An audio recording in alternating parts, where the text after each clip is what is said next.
Hi everyone! Welcome to our channel. So today, gagawa tayo ng simpleng fruit salad. Simpleng fruit salad lang. So meron tayo ditong 5 can ng cocktail. Tapos meron din tayo ditong Nestle cream and nata de coco. So ito lang yung mga ingredients natin na simpleng-simple. Tapos meron tayong ginayat na ditong keso. So, ayan, at magluto tayo or magawa tayo ng simpleng fruit salad. Siyempre, kailangan natin buksan. Ito na lang gagamitin natin. Sanay naman tayo. O, diba?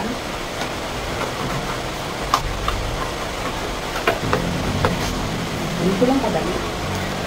O, bukas. Ay, kasi mo.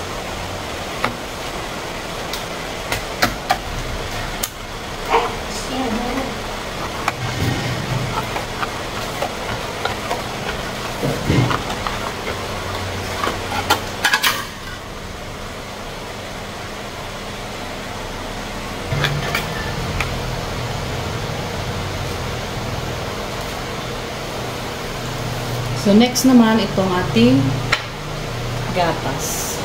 Salad. Tapos, kulang sa gatas. Ibali ng kulang sa ricados. Ang importante yung gatas. Ito. Yan lang.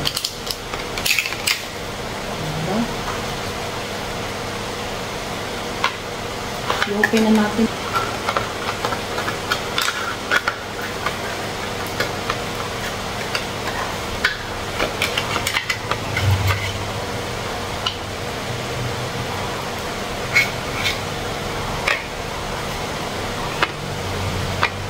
Sunod naman yung ating nest.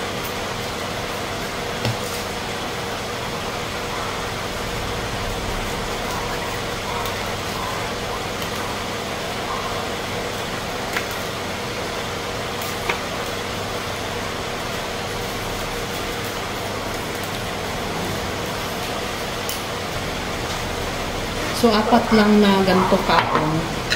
Unata ang ilalagay natin.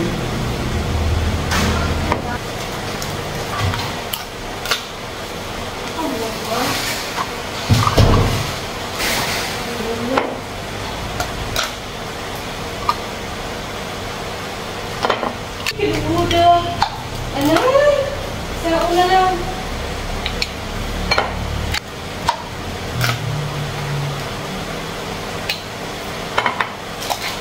Dahil hindi magkasya sa mga baunan, so langgana mo lang ang ating gagamitin. Malaking langgana. Lalagay na natin dito yung ating salad. Ano yung toilet? Yung nagamit siya. Hindi.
Then, ilalagay na natin yung ating keso. Para ang purpose dito sa keso, dahil matamis yung ating fruit salad, kailangan medyo meron siyang pangpaalat para balanse yung alat at tamis niya. Kasi pag puro tamis, nakakaumay siya kainin. Kailangan pag kinain mo, medyo meron siyang maalat-alat. Yan. lalagyan natin siya ng cheese. Haluin na natin ang ating daming fruit salad.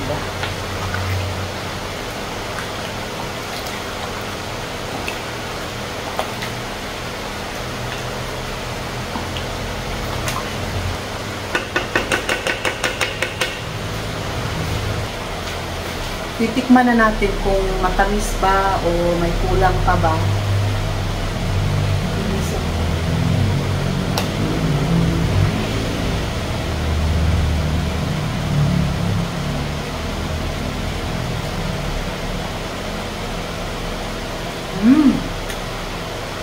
Masarap talaga kapag meron siyang cheese. Dahil yung matamis niya, hindi nakakaumay. Dahil meron kang malalasahang maalat-alat yung cheese na yun.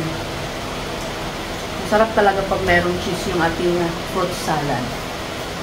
So, dahil lang, ilalagay na natin siya sa mga lagayan. Ilagay natin siya dito.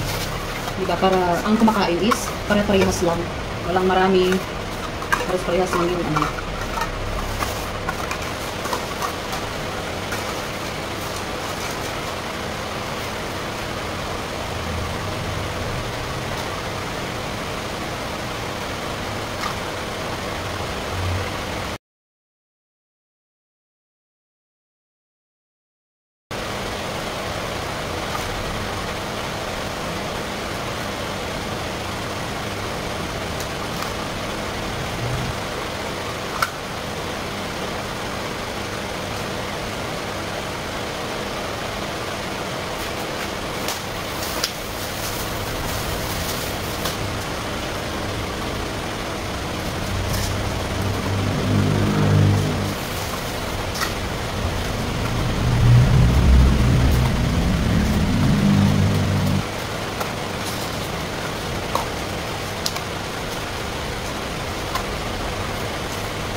Tapos na tayong maggawa ng fruit salad. Ito yung nagawa natin. Halagang sa 5 pirasong fruit cocktail, 160 pieces. Pero bukod pa sa kinain. Kasi kumain din kami. So yan na yung ating fruit salad. Maraming salamat sa panunood. Bye-bye and thank you so much.